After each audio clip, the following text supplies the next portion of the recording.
ಕಣ್ಣಲ್ಲಿದೆ ಬೆಲ್ಲ, ನಿಟ್ಟುಸಿರಿನ ಅಂಗಳದಲ್ಲಿದೆ ಬೇವು. ಬೇವು ಬೆಲ್ಲ ಸೇರಿದರೆ ಯುಗಾದಿ. ಅವರ ಬೆಲ್ಲ ಇವರಿಗಿಷ್ಟು, ಇವರ ಬೇವು ಅವರಿಗಿಷ್ಟು.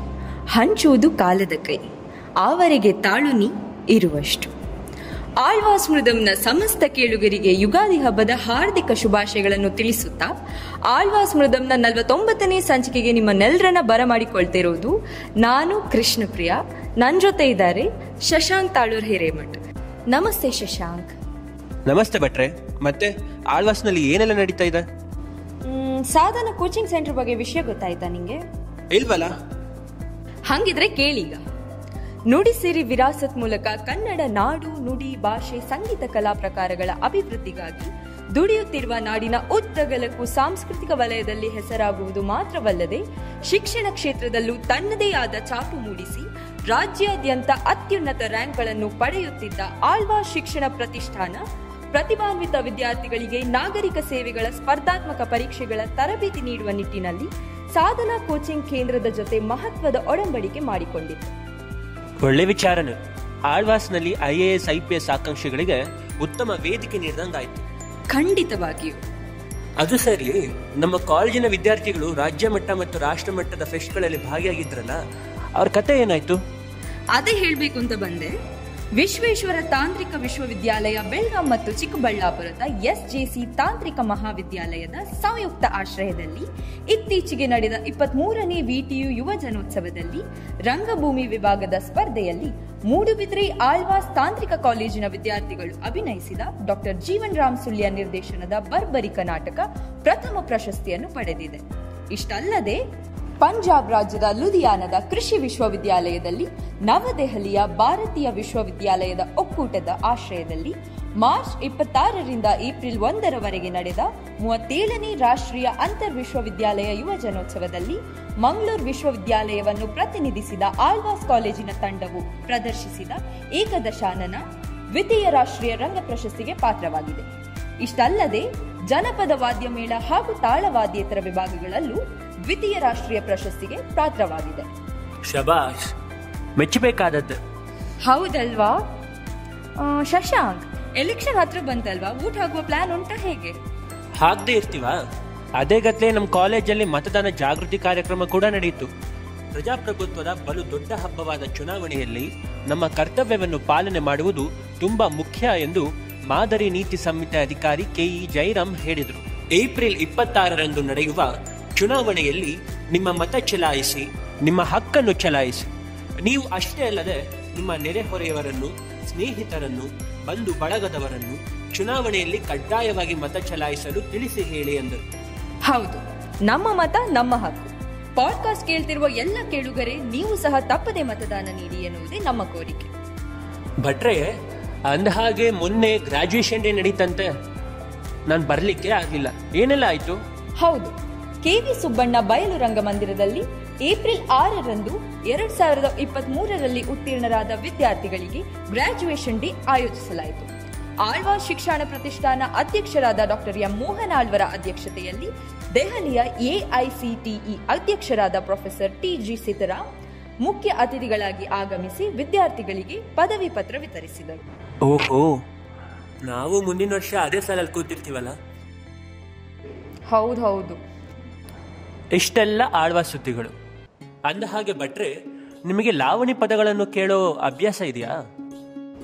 ನಂಗಂತೂ ಲಾವಣಿ ಪದ ಅಂತ ಹೇಳಿದ್ರೆ ತುಂಬಾ ಇಷ್ಟ. ಕನ್ನಡ ಕಾವ್ಯಕ್ಕೆ ಜೀವ ಕಳೆ ತಂದ ಲಾವಣಿ ಪ್ರಧಾನವಾಗಿ ಶೃಂಗಾರ ಕಾವ್ಯ. ಕಾಲಾಂತರದಲ್ಲಿ ಸ್ಥಳೀಯ ಸಂದರ್ಭ ಮತ್ತು ಪರಿಸ್ಥಿತಿಗೆ ಅನುಗುಣವಾಗಿ ಬದಲಾದ ವಸ್ತುವಿಗೆ ಅದನ್ನು ಬಳಸಿಕೊಳ್ಳಬೇಕಾಯಿತು. ಹೌದು, ಲಾವಣಿಗಳು ಮುಖ್ಯವಾಗಿ ಸೃಷ್ಟಿಯಾಗುತ್ತಿದ್ದ ಸಂದರ್ಭವನ್ನು ನಾವು ಗಮನಿಸಬೇಕು.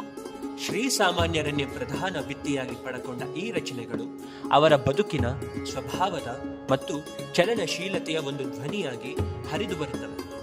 ಲಾವಣಿ ರಚನೆಗಳು ಒಟ್ಟಿಗೆ ಎರಡೂ ಕೆಲಸಗಳನ್ನು ಆ ಸಂದರ್ಭಕ್ಕೆ ಮಾಡಿದವು. ಶ್ರೀಸಾಮಾನ್ಯರ ಬಾಳಿನಲ್ಲಿ ರಸ ತುಂಬುವ, ಉತ್ಸಾಹ ತುಂಬುವ ಕಾರ್ಯಕ್ಕೆ ಪ್ರೇರಣೆಯನ್ನು, ಸ್ಫೂರ್ತಿಯನ್ನು ಒದಗಿಸಲು ಶೃಂಗಾರ, ಇನ್ನೊಂದು ಶೌರ್ಯ ಸಾಹಸದ ಚಿತ್ರಣ. ಈ ಬಗೆಯಲ್ಲಿ ಅನುಭವ, ಆಧ್ಯಾತ್ಮ ಬಳಸಿಕೊಂಡು ಲಾವಣಿಕಾರರು ಭಾರತದ ರಾಷ್ಟ್ರೀಯ ಚಳುವಳಿಗೆ ಪೂರ್ವ ಪೂರಕವಾಗಿ ಮುಂದೆ ಎತ್ತರದ ಧ್ವನಿಯಲ್ಲಿ ಕಾವ್ಯ ಹಟ್ಟಿ ಹಾಡಬೇಕಾಯಿತು. ಹೌದು, ಲಾವಣಿಗಳು ಮುಖ್ಯವಾಗಿ ಸೃಷ್ಟಿಯಾಗುತ್ತಿದ್ದ ಸಂದರ್ಭವನ್ನು ನಾವು ಗಮನಿಸಬೇಕು. ಶ್ರೀಸಾಮಾನ್ಯರನ್ನೇ ಪ್ರಧಾನ ಭಿತ್ತಿಯಾಗಿ ಪಡಕೊಂಡ ಈ ರಚನೆಗಳು ಅವರ ಬದುಕಿನ ಸ್ವಭಾವದ ಮತ್ತು ಚಲನಶೀಲತೆಯ ಒಂದು ಧ್ವನಿಯಾಗಿ ಹರಿದು ಬರುತ್ತವೆ. ಲಾವಣಿ ರಚನೆಗಳು ಒಟ್ಟಿಗೆ ಎರಡೂ ಕೆಲಸಗಳನ್ನು ಆ ಸಂದರ್ಭಕ್ಕೆ ಮಾಡಿದವು. ಶ್ರೀಸಾಮಾನ್ಯರ ಬಾಳಿನಲ್ಲಿ ರಸ ತುಂಬುವ, ಉತ್ಸಾಹ ತುಂಬುವ, ಕಾರ್ಯಕ್ಕೆ ಪ್ರೇರಣೆಯನ್ನು, ಸ್ಫೂರ್ತಿಯನ್ನು ಒದಗಿಸುವ ಶೃಂಗಾರ, ಈ ಪರಂಪರೆಯ ಸೆಳಕುಗಳು ಇಂದಿಗೂ ಉಳಿದುಕೊಂಡು ಬಂದಿವೆ. ಈ ಕಾಲಕ್ಕೂ ಉಂಟಾಗುವ ಭಾರೀ ಪ್ರವಾಹ, ಅಪಘಾತ, ಅವಘಡಗಳು ಅವರನ್ನು ತೀವ್ರವಾಗಿ ತಟ್ಟಿ ಪದ ಕಟ್ಟಿ ಹಾಡುವುದಿದೆ. ಹೌದು, ಲಾವಣಿ ಸಾಹಿತ್ಯ ತುಂಬಾ ಸೊಗಸಾದ್ದು. ಮತ್ತೇಕೆ ತಡ, ಒಂದು ಲಾವಣಿ ಪದ ಕೇಳ್ಕೊಂಡು ಬರುವ? ಹಾ, ಕೇಳುವ.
ಲಾವಣಿ ಸಾಹಿತ್ಯ ಎಷ್ಟು ಚಂದನ.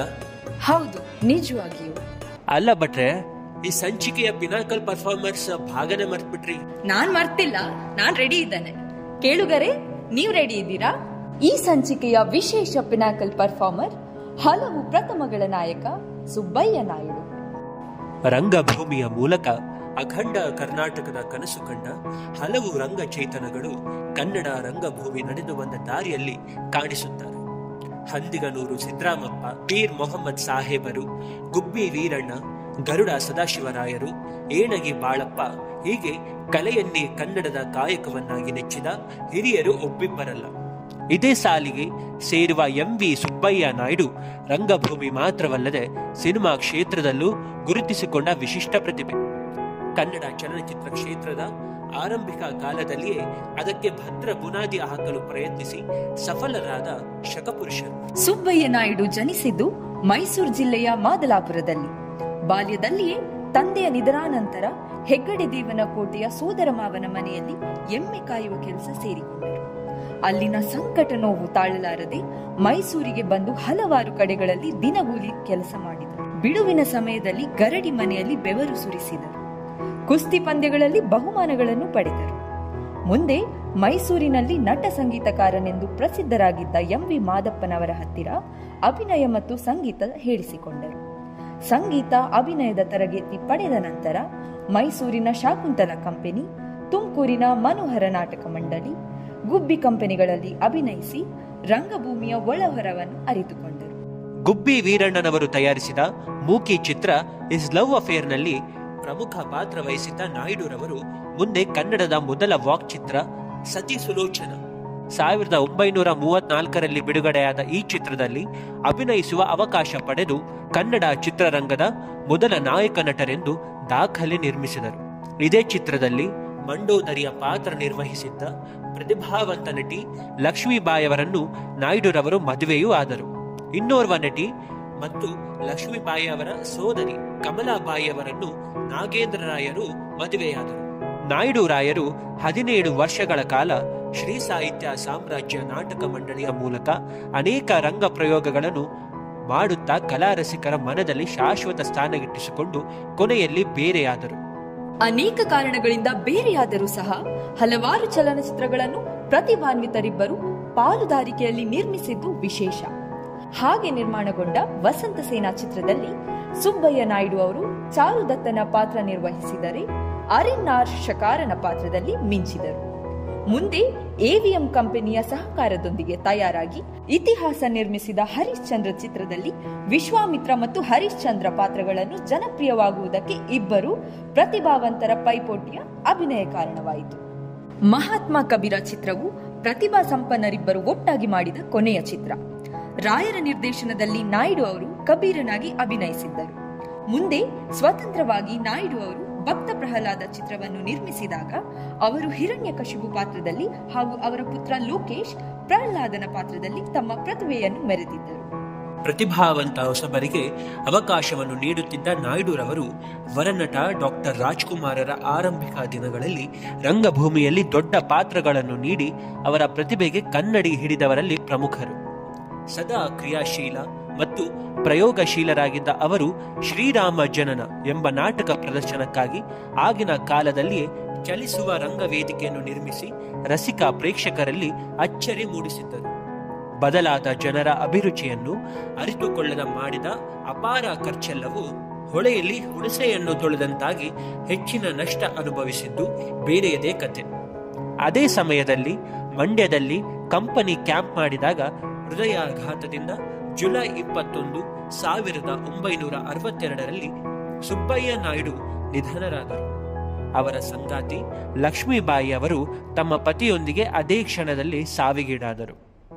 ಕರ್ನಾಟಕ ಸರ್ಕಾರವು ನೀಡುವ ಅತ್ಯುತ್ತಮ ನಟ ಪ್ರಶಸ್ತಿಯನ್ನು ಸುಬ್ಬಯ್ಯ ನಾಯ್ಡು ಪ್ರಶಸ್ತಿ ಎಂದು ಕರೆಯುವುದು ಅರ್ಥಪೂರ್ಣವಾಗಿದೆ ಹಾಗೂ ಆ ಮಹಾನ್ ಕಲಾವಿದನಿಗೆ ಸಲ್ಲಿಸುವ ಗೌರವವೂ ಆಗಿದೆ. ಸುಬ್ಬಯ್ಯ ನಾಯ್ಡು ಅವರ ಪುತ್ರ ದಿವಂಗತ ಲೋಕೇಶ್ ಹಾಗೂ ಅವರ ತಾರಾ ಪತ್ನಿ ಗಿರಿಜಾ ಲೋಕೇಶ್ ಕಲಾವಿದರಾಗಿ ದೊಡ್ಡ ಹೆಸರು ಪಡೆದಿದ್ದಾರೆ.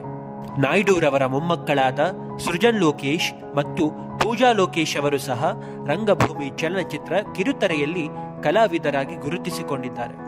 ನಿಜವಾಗಿಯೂ ಸುಬ್ಬಯ್ಯ ನಾಯ್ಡು ಅವರು ಕನ್ನಡ ಚಲನಚಿತ್ರ ರಂಗದ ಪಿತಾಮಹರೇ ಸರಿ. ಎಡಕಲ್ಲು ಅಂದರೆ ಚಂದ್ರಶೇಖರ್ ಬೈಕ್ ವೇಗ ನೆನಪಾಗ್ತದೆ. ಜಯಂತಿ ಧ್ಯಾನ ಮುದ್ರೆಯಲ್ಲಿ ಕುಳಿತ ಕೊಳದ ಸಮೀಪದ ಕಲ್ಲು ನೆನಪಾಗ್ತದೆ.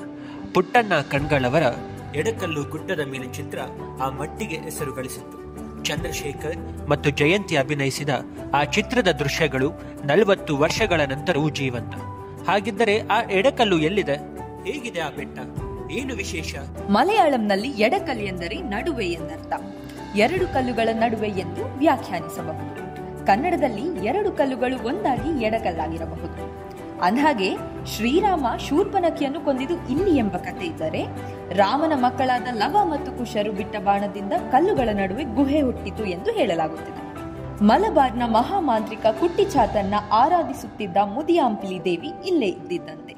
ಇತ್ತೀಚಿನವರೆಗೂ ಇಲ್ಲಿ ವಾರ್ಷಿಕ ಜಾತ್ರೆ ನಡೆಯುತ್ತಿತ್ತು. ಇದು 2 ಬೆಟ್ಟಗಳು ಅಪ್ಪಿಕೊಂಡಾಗ ಹುಟ್ಟಿದ ಅದ್ಭುತವೋ, ಒಂದಾಗಿದ್ದ ಬೆಟ್ಟಗಳನ್ನು ಕೊರೆದು ಕಟ್ಟಿದ ಪವಾಡವೋ ಗೊತ್ತಿಲ್ಲ. ಆದರೆ 2 ಪರ್ವತಗಳ ನಡುವಿನ ಗುಹಾಂತರ ಸೌಂದರ್ಯ ಎಡಕಲ್ಲಿನ ವೈಶಿಷ್ಟ್ಯ. ತುತ್ತ ತುದಿಯನ್ನು ಹತ್ತಿ ನಿಂತಾಗ ಬೀಸುವ ತಂಗಾಳಿ, ದೂರ ದೂರದವರೆಗೂ ಕಾಣುವ ಪ್ರಕೃತಿ ಚಿತ್ತಾರ ಇಲ್ಲಿ ಕಣ್ಣಿಗೆ ಹಬ್ಬ. ಇದು ಹೆಬ್ಬಂಡೆಯಂತಹ ಕಲ್ಲುಗಳೇ ಕಟ್ಟಿ ನಿಲ್ಲಿಸಿದ ಪರ್ವತ. ಸುಮಾರು 300 ಮೀಟರ್ನಷ್ಟು ಚಾಚಿ ನಿಂತ ಬಾನಿಗೆ ಮುತ್ತಿಕ್ಕುವ ಚಿತ್ತಾರ. ಪ್ರಧಾನ ರಸ್ತೆಯಿಂದ ಸುಮಾರು 30 ನಿಮಿಷಗಳ ಕಾಲ ಏಳು ಬೀಳಿನ ಹಾದಿಯಲ್ಲಿ ಕಾಲ್ನಡಿಗೆಯಲ್ಲಿ ಸಾಗಿದರೆ ಎಡಕಲ್ಲಿನ ದರ್ಶನವಾಗುತ್ತದೆ. ಈ ದಾರಿಯು ಖುಷಿ ಕೊಡುವಂಥದ್ದು. ಕೋತಿಗಳ ಆಟ, ಹಕ್ಕಿಗಳ ಚಿಲಿಪಿಲಿಗಳನ್ನು ವೀಕ್ಷಿಸುತ್ತಾ ಕೇಳುತ್ತಾ ಸಾಗಿದರೆ ಹತ್ತಿದ್ದೇ ಗೊತ್ತಾಗುವುದಿಲ್ಲ. ಗೆಳೆಯ ಗೆಳತಿಯರ ಗುಂಪಿದ್ದರಂತೂ ಶಿಳ್ಳೆ, ಕೇಕೆ, ಕಾಲೆಳೆಯುವ ಆಟಗಳದ್ದೇ ಸಾಮ್ರಾಜ್ಯ. ಬಾಯಾರಿದರೆ, ಹಸಿವಾದರೆ ಜ್ಯೂಸ್, ಹಣ್ಣುಗಳು ಅಲ್ಲಲ್ಲಿ ಮಾರಾಟಕ್ಕಿವೆ. ಎಡಕಲ್ಲು ಗುಡ್ಡ ಇರುವುದು ಕೇರಳದ ವಯನಾಡು ಜಿಲ್ಲೆಯಲ್ಲಿ. ಇದು ಪಶ್ಚಿಮ ಘಟ್ಟದ ಭಾಗವೇ. ಬೆಂಗಳೂರಿನಿಂದ 260 ಕಿಲೋಮೀಟರ್ ದೂರ. ಬೆಂಗಳೂರಿನಿಂದ ಮೈಸೂರು, ನಂಜನಗೂಡು, ಗುಂಡ್ಲುಪೇಟೆ, ಸುಲ್ತಾನ್ ಬತ್ತೇರಿ, ಅಂಬಾಲವಾಯಲ್ಗೆ ಬಂದರೆ ಅಲ್ಲಿಂದ 5 ಕಿಲೋಮೀಟರ್ ದೂರದಲ್ಲಿದೆ ಎಡಕಲ್ಲು. ಬತ್ತೇರಿವರೆಗೆ ನೇರ ಬಸ್ ಇದೆ. ಸುಲ್ತಾನ್ ಬತ್ತೇರಿಯಿಂದ ಅಂಬಾಲವಾಯಲ್ಗೆ ಖಾಸಗಿ ಬಸ್ಗಳಿವೆ. ಅಲ್ಲಿಂದ ಎಡಗಲ್ಲಿಗೆ ಜೀಪು, ರಿಕ್ಷಾಗಳು ಸಿಗುತ್ತದೆ. ಈಗ ಗುಹೆಯವರೆಗೆ ರಸ್ತೆ ಮತ್ತು ವಾಹನ ಸೌಲಭ್ಯವಿದೆ. ಇನ್ನೇಕೆ ತಡ, ನಮ್ ದಂಡನ್ ಕಟ್ಕೊಂಡು ಬೆಟ್ಟ ಹತ್ತಕ್ಕೆ ಹೋಗೋಣವಾ? ಹೋಗೋಣ. ಮೊದಲೇ ಸಂಚಿಕೆಯನ್ನು ಕೊನೆ ಮಾಡೋಣವಾ? ಹಾ, ಮಾಡುವ. ಈ ಸಂಚಿಕೆಯನ್ನು ಮುಗಿಸುವುದಕ್ಕಿಂತ ಮೊದಲು ನಮ್ಮ ಆಳ್ವಾಸ್ ಮೃದಂ ಪ್ರಸ್ತುತಪಡಿಸುವುದರಲ್ಲಿ ಮಾರ್ಗದರ್ಶಕರಾದ ನಮ್ಮ ಪತ್ರಿಕೋದ್ಯಮ ವಿಭಾಗದ ಮುಖ್ಯಸ್ಥೆ ಶ್ರೀಮತಿ ರಕ್ಷಿತಾ ತೋಡಾರು ಮತ್ತು ಸಹ ಉಪನ್ಯಾಸಕಿ ಶ್ರೀಮತಿ ದುರ್ಗಾ ಪ್ರಸನ್ನ ಇವರ ಬೆಂಬಲ ಸ್ಮರಿಸಿಕೊಳ್ಳಲೇಬೇಕು. ಜೊತೆಗೆ ತಾಂತ್ರಿಕ ಸಹಾಯ ನೀಡಿದ ಮಿತ್ರ ಶ್ರೀಹರ್ಷರವರಿಗೂ ಧನ್ಯವಾದ. ಇದೇ ರೀತಿ ವಿಭಿನ್ನ ವಿಷಯಗಳೊಂದಿಗೆ ಮತ್ತೆ ನಿಮ್ಮ ಮುಂದೆ ಬರ್ತೇವೆ. ಅಲ್ಲಿವರೆಗೂ ಕೇಳ್ತಾ ಇರಿ ಆಳ್ವಾಸ್ ಮೃದಂ ದ ವ್ಯಾಲ್ಯೂರ್ ಆಫ್ ವಾಕ್ಸ್. ಧನ್ಯವಾದಗಳು.